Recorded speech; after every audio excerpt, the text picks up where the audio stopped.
नमस्कार मु दीपक सेनापति। आज शुणिबा गोटे सुंदर कहानी परिश्रमर फल। परिवेषण परशुराम बेहेरा।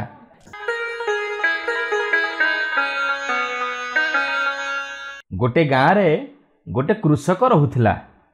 से तार निज क्षेत्र कठिन परिश्रम करी शस्य उत्पादन करुथिला। से आउ तार स्त्री दुहे मिसी खूब परिश्रम करी चाष करुथिले आउ ताकु जगा रखा करुथिले, जहा फल रे तांको जमी रे प्रचुर शस्य उत्पादन होउथिला। से वर्ष तांको जमी रे प्रचुर शस्य उत्पादन करी से सबकु नेई चाषीटी बाजार रे बिक्री कला। ता बदल रे पाइला 100 स्वर्ण मुद्रा। से टंका को नेई मन खुशी रे घर को फेरिला। घरे पहुंची गोटे कोठरी रे पसी भितरु कबाट देई से टंका गुडा को गणिबा को लागिला। ठीक एतिकी बेले ताकू किए बाहरु डाकिबार सुनी से सेई टंका गुडा को गोटे थली रे पुरेई तरबर रे गोटे माठिया भितरे रखी देई कबाट खोली बाहर को आसिला। देखिला तार जने पुराना बंधु आसी पहुंची जंती। से तांगु सांगरे नेई टिके बाजार को जिबा को बाहरी पड़ला। एतिकी बेले कृषकर स्त्री आसी पहुंची बारु कृषक तांकु कहिला, आमे टिके बाजार जाउचु, तमे रंधा बढ़ा करी रखिथिबो। एहा परे कृषक आउ बंधु बाजार को चली गले। कृषकर स्त्री रांधिबा पाई माठिया देखे तो कौथिरे टोपिए भी पानी नाही। तेणु से गोटे माठिया धरी नई को पानी आनिबा को बाहरी पड़िला। एतिकी बेले तार मने पड़ीगला से आसीबा बेले कबाट देकी आसीनी, घर तार खोला पड़ीची। एमती चिंता करुथिबा बेले से गाँर कंसेई सेई बाट देई जाउथिला। से खूब उपकारी लोक बोली समस्ते जानती।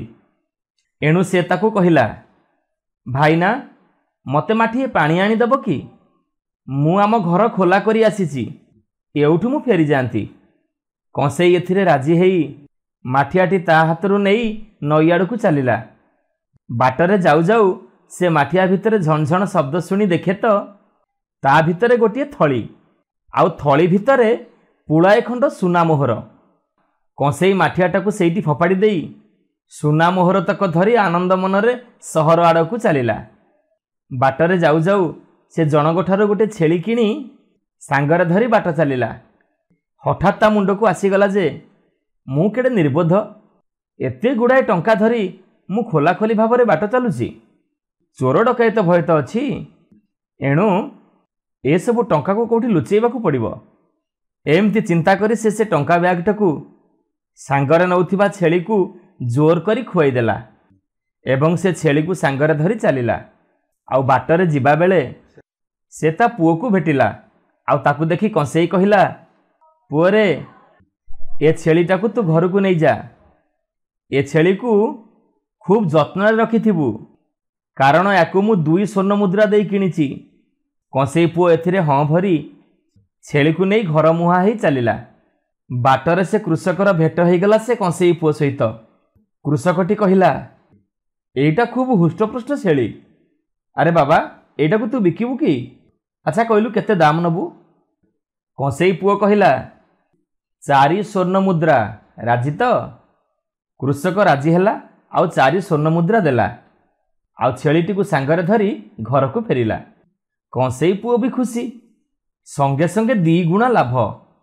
कृषक घर को फेरी छेलीटी को घर पछपटरे बांधी देई तार टंका थली की खोजे तो माठिया भी नहीं। से हताश ही मो टंका टंका कुआडे गला बोली कांद बोबाड़ी पकेइला। ए कथा देखी ता स्त्री ताकू सांत्वना देला, देख एमिति अधैर्य हुओनी, आम परिश्रम अर्जित धन को केही नहीं पारिबेनी, आउ आम टंका निश्चय आम पाखकू फेरी आसीबो। ए कथा सुनी कृषक कहिला, हाँ ठीक कथा। मु भाबुची मु आनिथिबा छेली को ठाकुराणी को पाखरे बळी पकेइबी। ठाकुराणी दया कले मो टंका पुणी मो पाखकू फेरी आसीबो। एहा परे से छेलीटाकू मारिबारु ता पेट भितरु से टंका थळीटी बाहरिला। सेईटाकू आनी कृषक ता स्त्री को देखेइला। दुहे भारी खुशी हेले। ता स्त्री कहिला, देखिल आम परिश्रमर फल केमिति पुणी आम पाखकू फेरी आसिला। एहा परदिन कृषक चिंता कला, ए टंका गुड़ा को घरे न रखी କୌଣସି ଗୋଟେ ବ୍ୟବସାୟରେ ଲଗେଇଲେ ଆହୁରି ଅଧିକ ଲାଭ ହୁଅନ୍ତା। ଏଣୁ ସେ ଟଙ୍କା ଗୁଡ଼ାକ ଧରି ସହରକୁ ବାହାରିଲା। ଖରାଦିନ ହେଇଥାଏ, ଭାରି ଗରମ ଲାଗୁଥାଏ।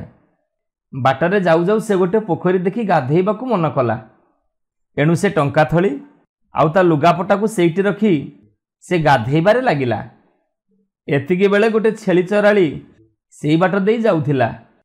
ସିଏ ସେ ଟଙ୍କା ଥଳିକୁ ଉଠେଇ ନେଇ ନିଜ ବାଟରେ ଚାଲିଗଲା। ବାଟରେ ସେ ଦେଖିଲା କେତେଜଣ ଲୋକ ଘୋଡ଼ାରେ ଚଢ଼ି ସିଆଡ଼କୁ ଆସୁଛନ୍ତି।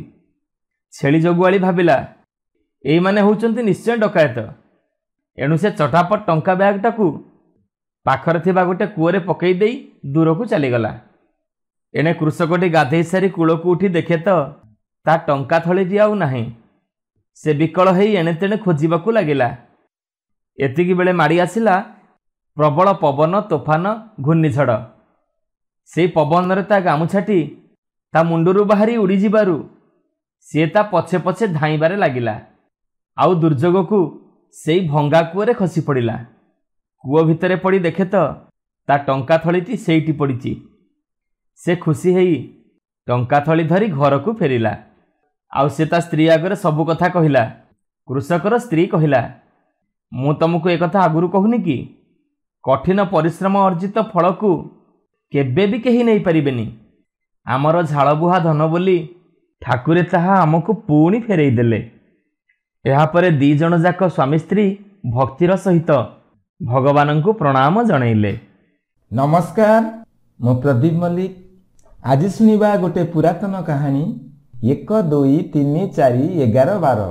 ପରିବେଷଣ ପରଶୁରାମ ବେହେରା।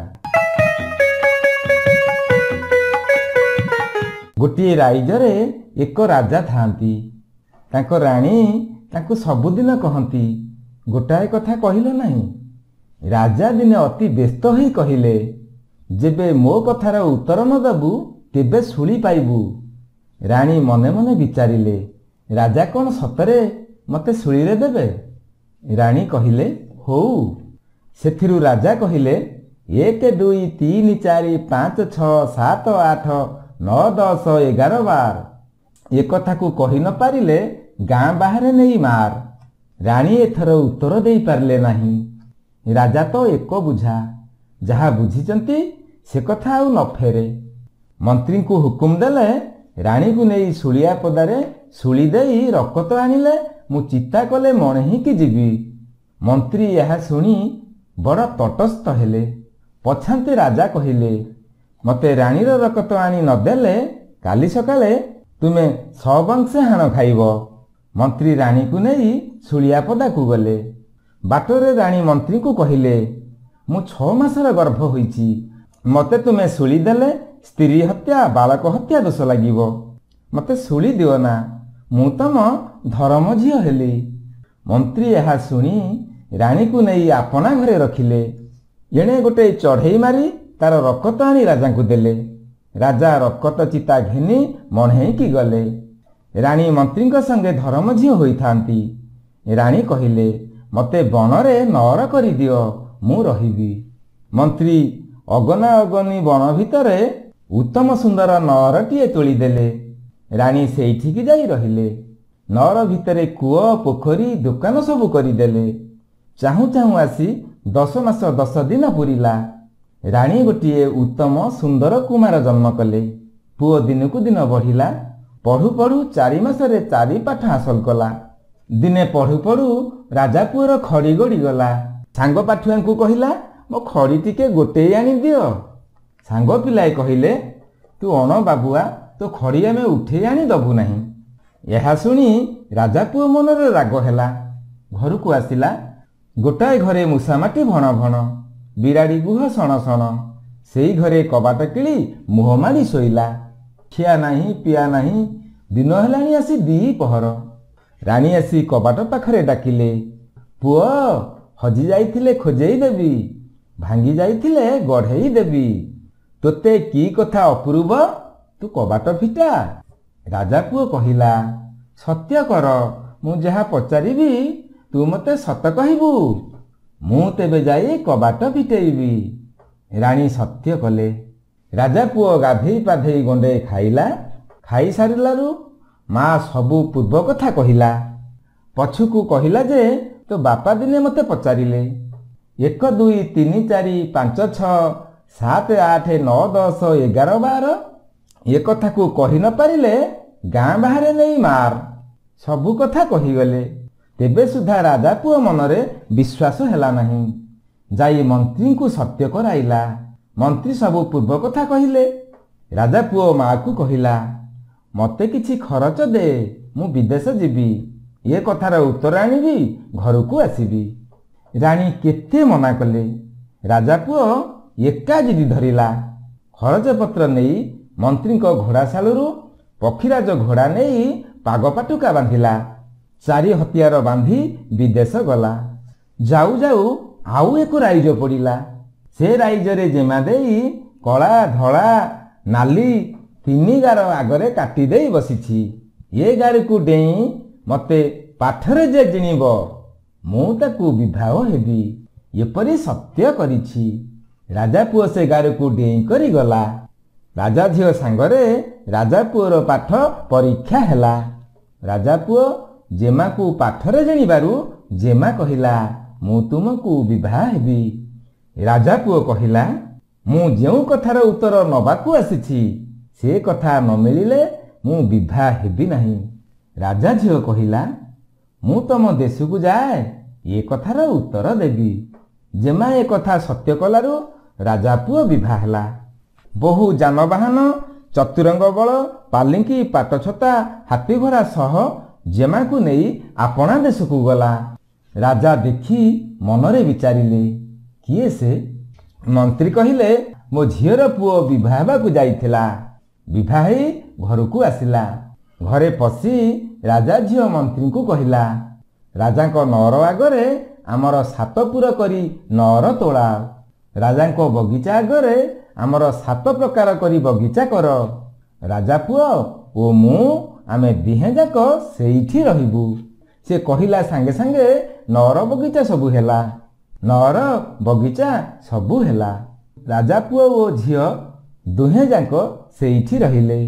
ଏଣେ ରାଜା ଯେତେବେଳେ ନହରରେ ଯାହା କରନ୍ତି ବୋହୂ ତା ନଅରରେ ସେମିତି କରେ। ରାଜା ଯେତେବେଳେ ବଗିଚାକୁ ବାହାରନ୍ତି ବୋହୂ ସେତିକି ବେଳେ ବଗିଚାକୁ ବାହାରେ। ଦିନେ ରାଜା ସେ ବୋହୂକୁ ଦେଖିଲେ। ରାଜା ତ ଜାଣନ୍ତି ନାହିଁ ସେ ତାଙ୍କ ବୋହୂ ବୋଲି। ରାଜା ତହିଁଆର ଦିନ ମନ୍ତ୍ରୀଙ୍କୁ କହିଲେ ମନ୍ତ୍ରୀ ତୁମ ନାତୁଣୀ ବୋହୂକୁ ଆମକୁ ବିଭା କରେଇ ଦିଅ। ତୁମ ନାତିକୁ ଆଉ ଗୋଟିଏ କନ୍ୟା ଦେଖି ବିଭା କରେଇ ଦବା। ମନ୍ତ୍ରୀ କହିଲେ ମୁଁ ମୋ ନାତୁଣୀ ବୋହୂକୁ ପଚାରେ, ସେ ଯେବେ ମଙ୍ଗିବ ତେବେ ମଣିମା ତାକୁ ବିଭା ହେବେ। ଘରେ ଯାଇ ରାଜା ଝିଅକୁ ପଚାରିଲେ। ତହିଁଆର ଦିନ ଆସି ରାଜାଙ୍କୁ ଏତଲା ଦେଲେ। ମଣିମା ବୋହୂ କହିଲା ଯେବେ ରାଜା ରାଣୀ ଦୁହେଁ ଯାକ ଡଙ୍ଗା ମଙ୍ଗରେ ବସି ଡଙ୍ଗା ବୋଝେଇ କରି ଶୁଖିଲାରେ କାଟ ମାରି ଡଙ୍ଗା ବୋହି କରି ଆମ ଘର ଯାଏ ଆସିବେ ତେବେ ମୁଁ ତାଙ୍କୁ ବିଭା ହେବି। ରାଜାଙ୍କର ତ ସହଜେ ରାଣୀ ନାହାନ୍ତି। ରଜା ଜାଣିବାକୁ ରାଣୀ 20 ବର୍ଷ ହେଲା ଶୁଳି ପାଇଛନ୍ତି। ଫେର ଆଉ ଗୋଟିଏ କଥା, ଶୁଖିଲାରେ ପୁଣି ଡଙ୍ଗା କେମିତି ଚଳିବ? ଏ କଥା ଅସମ୍ଭବ। ରାଜା ଏ କାମ କରିପାରିବେ ନାହିଁ ବୋଲି ନାସ୍ତି କଲେ। ଫେରେ ମନ୍ତ୍ରୀଙ୍କ ହାତରେ ବୋହୂ ଖବର ଦେଲା ଯେବେ ମୁଁ ଶୁଖିଲାରେ କାତ ଧରି ଡଙ୍ଗା ବୋହି ରାଜାଙ୍କ ସିଂହଦୁଆର ଯାଏ ନେବି ତେବେ ରାଜା ତାଙ୍କ ମୁଲକରୁ ଅଧେ ମୋତେ ଛାଡ଼ିଦେବେ ବୋଲି ଜବାବ କରନ୍ତୁ। ରାଜା ମନେ ମନେ ବିଚାରିଲେ ଏ କଥା କ'ଣ ସତ ହବ ନା ସେ ମୋ ମୁଲକରୁ ଅଧେ ନେବ? ଏହା ବିଚାରି ରାଜା ଏ କଥାରେ ଏକମତ ହେଲେ। ତହିଁଆର ଦିନ ରାଜାଙ୍କ ସିଂହଦୁଆରୁ ରାଜା ପୁଅ ଦୁଆର ଯାଏ ଟେରା ବାଡ଼ ପଡ଼ିଲା। ତଳେ ପଟା ବିଛା ହେଲା। ଦୁଇ ପାଖରେ 10 ହାତ ଛଡ଼ାରେ କାଠ ଖୁମ୍ବ ପୋତାଗଲା। ପଟା ଉପରେ ବିରି ସୋରିଷ କୋଳଥ 6-7 ହାତ ଉଚ୍ଚରେ ଗଦା ହେଲା। ରାଜା ବୋହୂ ସାଙ୍ଗରେ ବସିଲେ, ରାଣୀ ମଝିରେ ବସିଲେ। ରାଜା ପୁଅ କାତ ଧରିଲା। ଡଙ୍ଗା ଭରା ବୋଝେଇ ହେଲାରୁ କାତ ମାରିଦେଲାରୁ ବିରି କୋଳଥ ପେଶି ଉପରେ ଡଙ୍ଗା ଚଟ୍ କିନା ଖସିଯାଇ ରାଜାଙ୍କ ସିଂହ ଦରଜାରେ ଲାଗିଲା। ରାଜା ଏହା ଦେଖି ତାଟକା ହେଲେ। ରାଇଜରୁ ଅଧେ ଯିବ, ଏହା ତ ସତ୍ୟ କରିଛନ୍ତି, ଆଉ କହିବେ କ'ଣ? ରାଜାଙ୍କ ବୁଦ୍ଧି ହଜିଲା। ପଛକୁ ବୋହୂ ରାଜାଙ୍କୁ ପଚାରିଲା, ଏ ମଝିରେ କିଏ ବସିଛି? ରାଜା ଦୋ ଚିହ୍ନା କଲେ। ବିଚାରିଲେ, ରାଣୀକୁ ତ ମୁଁ ଶୁଳି ଦେଇଛି, ଇଏ ତ ମୋ ରାଣୀ ନୁହେଁ। ବୋହୂ କହିଲା, ତୁମେ ରାଣୀକୁ ଯେଉଁ କଥା ପଚାରିଲ, ଯେବେ ସେ କଥାର ଉତ୍ତର ପାଇବ ତେବେ ରାଣୀକୁ ରଖିବ ତ? ରାଜାଙ୍କର ପୂର୍ବ କଥା ସବୁ ମନେ ପଡ଼ିଲା। ରାଣୀ କି ସୁମରି କେତେ କାନ୍ଦିଲେ, ଆଉ କିଛି ଉତ୍ତର ଦେଲେ ନାହିଁ। ତୁନି ହୋଇ ରହିଲେ। ପଛକୁ ବୋହୂ କହିଲା, ମଣିମା ଶୁଣନ୍ତୁ, ଏକରେ ଏକାବଟ, ଦୁଇରେ ଦ୍ୱିତୀୟା ଚାନ୍ଦ, ତିନିରେ ତ୍ରିବେଣୀ ଘାଟ, ଚାରିରେ ଚତୁର ମୂରତି, ପାଞ୍ଚରେ ପଞ୍ଚୁ ପାଣ୍ଡବ, ଛଅରେ ଛଡ଼ ଐରୀ, ସାତରେ ସାତଫେଣୀ ନାଗ, ଆଠରେ ଅଷ୍ଟବକ୍ର ଋଷି, ନଅରେ ନବଗ୍ରହ, ଦଶରେ 10 ଅବତାର, 11ରେ ଅଗ୍ନି ଦେବତା, 12ରେ 52 ମୂରତି। ଶୁଣ ହେ ରାଜା ନୃପତି, ମୁଁ ତୁମ ବୋହୂ ପଦ୍ମାବତୀ। ଆଗ ମଙ୍ଗରେ ତୁମ ପୁଅ, ଆଉ ମଝିରେ ତୁମ ରାଣୀ। ଏହା ଶୁଣି ରାଜା ଆନନ୍ଦରେ ଉଠିଗଲେ। ସମସ୍ତଙ୍କୁ କୁଣ୍ଢେଇ କେତେ କାନ୍ଦିଲେ। ରାଇଜ ଲୋକଙ୍କୁ କ୍ଷୀରି, ପିଠା, ପାଟ ପିତାମ୍ବରୀ, ଶାଢ଼ୀ ବାଣ୍ଟିଲେ। ରାଜା ପୁଅ ବୋହୂଙ୍କୁ ନେଇ ସୁଖରେ ରାଇଜ କଲେ।